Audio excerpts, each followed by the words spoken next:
back again. Here we are again. Now How's I want it to know going? one thing. Did you call my wardrobe person to make sure you were wearing blue because I was going to wear blue? If you notice that, there's been a number of times we ended up, unbeknownst, we did not plan this. Unbeknownst, he will come in with some kind of. We're both wearing a very similar color. Or I am an blue Aquarian. color, yeah. And well, I'm a water snake, so I got to have the blue too. You know, the what because you flow. You know, I do read your mind. Yes. Anyway. So. We're glad to have everybody back on this series today. I believe we're in a series 8. We want to discuss a little bit first because the last episode was so vast of what we accomplished in that decade, which was, that didn't seem like 10 years, but it was just, well, actually about 9.5. But we had so many pictures and we had so many, of all of the Kempo shots we did, even though we were discussing some of the celebrities I had worked with, or other venues that I was doing, we just had so many martial art pictures. We're trying to fit them all in. So at the beginning of this one, we want to fill in a couple that I apologize to my dear friends that I spoke of. In the beginning, I believe we spoke of my friend Noah Hathaway, who was in the Never Ending Story. He was also in Battlestar Galactica and another major movie later on in his older years, which was probably a couple of years back, was called Sushi Girl, which was kind of a diamond smuggling gangster type. It was really pretty cool. Very violent, but really cool movie. So we got some shots that we're going to let you guys see, as you're probably seeing right now, of him. And also I mentioned my other dear friend was the CEO of the bodyguard security agency I work for, International Security Affiliates, ISA. And that was Pierre Horman. As you can see, the three of us sitting together at the table there. I believe that was at my birthday party. And another picture of Noah sitting at the table. That was also at my birthday party. That just happened to work right there. But we also have a picture of Noah, I believe, when he was younger in Never Ending Story. And another one, I believe, on the red carpet where I was actually bodyguarding him that night for Sushi Girl. We were at the Grauman's Chinese theaters where they aired that. But and then the other one that we didn't get to show is we had the poster of the LA Amateur movie that was filmed at my studio that later on lost the rest of the funding for it. So then the movie never got completed. But that was a heck of a lot of fun. We spent like 3.5, 4 months. But that was the one that you were in. I was one of the main stars in that one, too. And it just... the gentleman who was directing, who was also in it and wrote it, the guys in New York that he was doing the funding with, they just kind of had something go. Who knows? In that business, that happens all the time, so it's nothing new. But it was fun doing. It was a great experience. It was a good learning experience. We moved together from Redondo over to Torrance, and equally as close within the Torrance area, but it was probably about maybe 5-6 minutes from our old studio. At the most. It wasn't good. I didn't want to get too far away because we had so many students. People tend to, if they got to go too far, it's like, I don't know if I really want to go there far because I like that being close to home type thing. So, but we managed to do well, and we kept a lot of our original students. But a lot of changes went on while we were there too. David and I also started training with another first generation Ed Parker Kempo student, not only class but private training, and that was Dr. Ron Chappelle. And he had studied with Mr. Parker on a whole different level of Kempo, which he kind of entitled SL4 or sub-level 4 Kempo, which in Kempo we have different forms of out of contact, like out of contact, within contact, contact penetration, contact manipulation, specialized moves, which would have been the 4th level. So that gets into more the Chinese factor, the nerve striking, the joint, the destructive sequencing, joint manipulation, jiu-jitsu type movement, taking the technique to the ground, things like that, which wasn't, it was in mainstream Kempo, but only if you went to seminars did some guys kind of touch the surface, but it was hidden. And what Dr. Chappelle did was he only took black belts who have been seasoned for quite some time, that he would have to check you out before he even allowed you in. And that you're mentally up to par to be able to accept that type of deeper teaching, but also to extrapolate the information being given to you, to where you could really, truly apply it. And he additionally tested you by running the class from 10 p.m. to 1 a.m. Yes, he did. Yes, he did. Well, being so, we know, Dr. Spell had been a sheriff. He'd been a deputy. He also was a Secret Service for Ronald Reagan. We had a lot of DEA agents. We had a lot of... There's guys that Shifu and I only knew them by one name. Right. We didn't even know that was their real name. All we knew, that everybody come in at night, all the guns were on the table, all the little beepers and everything back in the time had the beepers and all that stuff for their cell phones, and as we got into class. So you knew that was high end, and nobody else was allowed in the building when we did it. And but that was very interesting training. He did that a couple nights a week, so we let him. He shared my studio with me a couple evenings after my classes were done, and then we would train with him. And bringing in a lot of new clientele, we really moved more forward with the boot camp stuff. I was regenerating, changing, evolving that all the time to keep that extremely interesting for clients. And I was still doing some bodyguard work. I was still with Pierre, but about midway through our time in Torrance, I decided to let him buy me out. It was just too much for me. Some of my clients I see once in a while. It wasn't quite as current because I was a lot busier with other things at that point. I was starting to write books at that time. I was writing my, not documentary, but my autobiography, spiritual poetry. I was just doing a lot of soul searching and a whole nother ending because I wrote, songs and music. But now I thought, you know what, I want to start pulling this all into a written material, So I was doing that.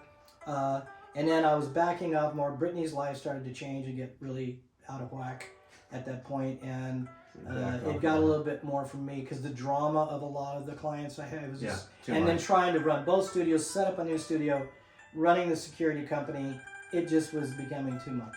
There were other things in my life internally going on too that made it a little more difficult as well. So I had to make choices, as we all do, and I do believe I made the right ones at the time.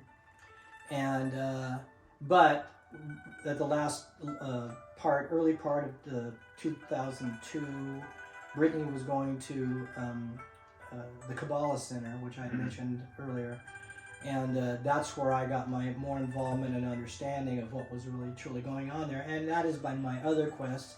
My minor in college was comparative religion while I was studying all my pre-med and all of that and physical therapy. And so I've always been a searcher of that my whole life. I've been studying all different kinds of religions, and even though I am a Christian, an Orthodox Christian, I was really studying all these other things. So I thought, wow, this is very interesting. I'm seeing this deeper mystical part of Judaism that not many people know about. And so I went. And then also Madonna was going there, so I got a few times where I got to do a couple of things from the other people I knew with her for a very short time. And we went to, after there was a bomb, I believe, in Tel Aviv in the early 2000s. So we were going to go there. She was going to perform in Tel Aviv. And then everybody in the Kabbalah Center was going to go there. And then they had to hold off because of the bombing at that restaurant in Tel Aviv. So when we finally got the go-ahead to go there, we went there, and Rob was supposed to go with us, and he had a stroke right at the point when we were leaving. So we got over there. I was like, well, where's Rob Berg? Now, I at this point, besides seeing him teach, I had never been like, how do you do, Rob, I'm Jerry, type of thing. And when we got over there, we found out that he had a stroke. So we did everything that we had done there, and that was exciting. We got some pictures. We're going to post of that. I got to deal with the IDF and some of the Special Forces guys, and they were doing all their Krav Maga and things like that. So, and they also did security work for ambassadors and celebs when they came over. So we got to intermingle with them a little bit, which was pretty cool. But I got back to the States after we had been there, and I was at one of the Friday night services. And one of the high teachers that had been around with the Rav for a very long time was Eitan Yardeni and also Eliyahu Yardeni, two of the main teachers. Eitan came up to me, and again, I'd never been personally introduced to Eitan. You got to remember, they had like 20, you know, divisions of their center all over the world, millions of people, you know, and you know, we're just one of the many at the center. You know, there's a lot of people that went to the one in Los Angeles, which is, you know, Beverly Hills was on this side, Los Angeles was on this side of the street. So Eitan comes up to me at the dinner and he goes, Jerry, and I said, yes, and he goes, we hear you're a sports medicine and rehab physical therapist, and I said, yes, I am. And he goes, well, we just want to let you know that you do know the Rob had a situation. And I said, yes, I'm quite aware. And he goes, the Bergs have personally asked for you. And I'm going, they don't even know me. Obviously, they knew me. Obviously, they did. And she goes, Rob asked for you himself. So, ended up, this could be a whole nother series altogether, so I'm going to keep it short. So we met each other, and I ended up getting to be his therapist, and for a long time, and there was a lot of great things that I learned from him. Like I said, I started to get to understand how to read Hebrew, partial Aramaic, things like that. So it was quite an educational experience, plus a very deep spiritual, esoteric, you know, knowledge that I gained from him. And then moving on with our studio, then I picked up some other really cool clients. Allison Dunbar, actress, who was one of my students and had another couple of girlfriends that she brought in with her. She at that time was on the Soprano series, HBO's Sopranos, you know, the mafia movie, and she played, I believe, Nicole Lepertunzi or something. I might be getting the last name wrong. But she was the niece or cousin or whatever. And later on, towards the end of the series, she ends up, you know, as everybody, they get bumped off.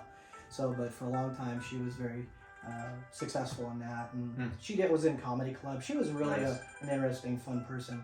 But we had the Daily Breeze, LA Times came out and shot, you know, pictures of us training together. Great advertising for you. Oh, that was amazing advertising for us. So, and then that led into me, I got an email from, you know, I'd always wanted to be able to go to Shaolin my whole life, but when I was... Here comes the meaty part. Yeah, when I was in Southeast Asia and Korea and all that, I didn't get a chance because it was still shut off, overly communistic. It's still communistic, but it was worse then. And you couldn't go there. I don't even believe at that time that the temple was even functioning completely yet. So... all of a sudden I get this text going, hi, my name is Shifu Bo. I am a 34th generation Shaolin Temple ambassador monk. You know, I would really like to meet you. And out of the blue, you know, and I don't know if he was just looking for other guys that might be interested or what, or looking at martial arts schools online or what.